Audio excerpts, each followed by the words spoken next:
నువ్వుంటే నా జతగా సీరియల్‌లో రేపు ఏం జరగబోతోంది అని తెలుసుకోవాలి అనుకుంటే ముందుగా ఈ వీడియోకైతే ఒక లైక్ చేయండి.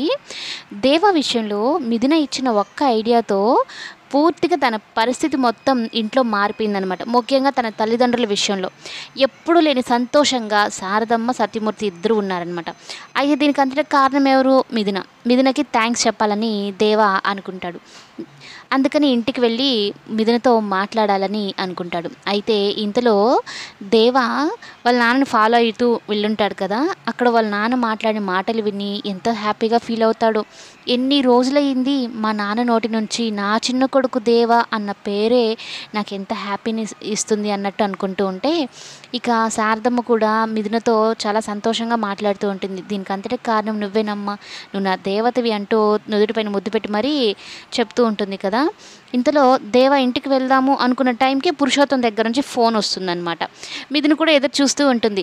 చూసావా, నేను చెప్పాను కదా, నువ్వు వినలేదు. మీ నాన్న ఖచ్చితంగా బట్టలు కట్టుకుంటారు, మీ అమ్మ హ్యాపీగా ఉంది, మీ నాన్న హ్యాపీగా ఉన్నారు, నువ్వు వాళ్ళిద్దరి విషయం సంతోషించే రోజు కూడా ఒకటి వస్తుంది అని నేను చెప్పాను కదా అని చెప్పడం కోసం ఎదురు చూస్తూ ఉంటుంది.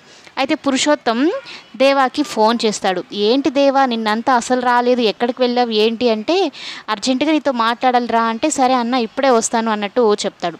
ఇక వెళ్తాడు పురుషోత్తం దగ్గరికి వెళ్ళి, ఏంటి నిన్నంతా కనపడలేదు అంటే, నిన్న మా అమ్మ నాన్నల పెళ్లి రోజన్నా వాళ్ళకి బట్టలు తీసుకోవడం కోసం పనికి వెళ్ళాను అంటే, అదేంటి దేవా అలా మాట్లాడతావు, బట్టలు నేను కొనివ్వలేనా, నువ్వెందుకు కష్టపడ్డం, అవసరం ఏముంది అంటూ ఉంటే, అలా కాదన్నా, నేను కష్టపడి పనిచేసి తీసుకొని వెళ్తే అదొక హ్యాపీనెస్, అయినా వాళ్ళు ముందు నుంచి చెప్తున్నదే కదన్నా రౌడీజం వదిలేయమని, అందులో ఆ డబ్బులతో తీసుకొని వెళ్తే అసలు తీసుకోరన్నా అని చెప్పడంతో, సరేలే దానికోసం ఇంత కష్టపడాల్సిన అవసరం ఏముంది, సరేలే ఇంతకీ నీకు తెలిసిందే కదా నా రాజకీయ ఎదుగుదల గురించి నేను కొన్ని ప్లాన్లు వేసుకున్నానని, అందుకనే ఇప్పుడేమో మీ మామయ్య హరివర్ధన్ నా మీద ఉన్న కేసులన్నీ రీఓపెన్ చేస్తున్నాడు, ఇప్పుడు ఏం చేయాలో అర్థం కావడం లేదు, ఇంకా ఎమ్మెల్యే క్యాండిడేట్గా కూడా నేను నిలబడలేనేమో అని చెప్తూ ఉంటే, నీకెందుకన్నా నేను మాట ఇస్తున్నాను కదా, ఖచ్చితంగా నువ్వు ఎమ్మెల్యే అయి తీరుతావు అని చెప్తాడనమాట.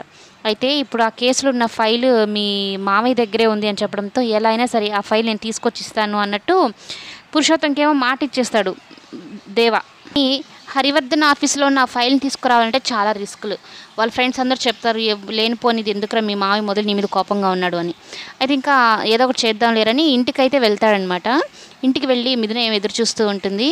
మిథున ప్రేమగా తన వైపే చూస్తూ ఉంటే చిన్నగా థ్యాంక్స్ చెప్తాడు. ఏదో చెప్పినట్టున్నావు ఏంటి అది అని మిథున అడిగితే, ఏం లేదు, నీకు వినిపించినా కూడా నువ్వు కావాలి వినపడినట్టు మాట్లాడుతున్నావు అంటే, నువ్వేదో చెప్పావు దేవా నాకు అర్థం కావడం లేదు అంటే, ఇక చెప్తాడనమాట, నీ కారణంగానే ఈరోజు నేను చాలా సంతోషంగా ఉన్నాను, మా అమ్మ నాన్నల సంతోషాన్ని కూడా చూశానని అయితే చెప్తాడు.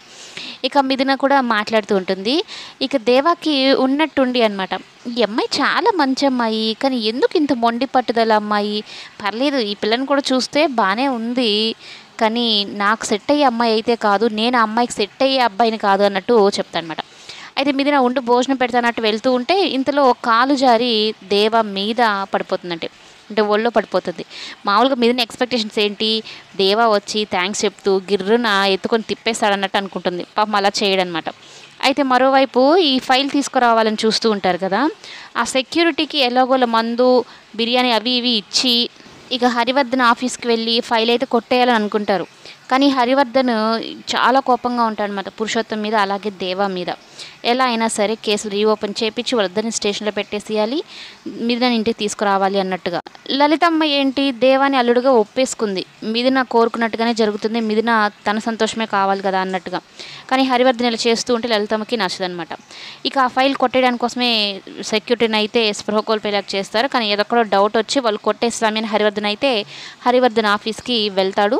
అక్కడ ఏం జరిగింది అనేది కమింగ్ ఎపిసోడ్లో చెప్పుకుందాం.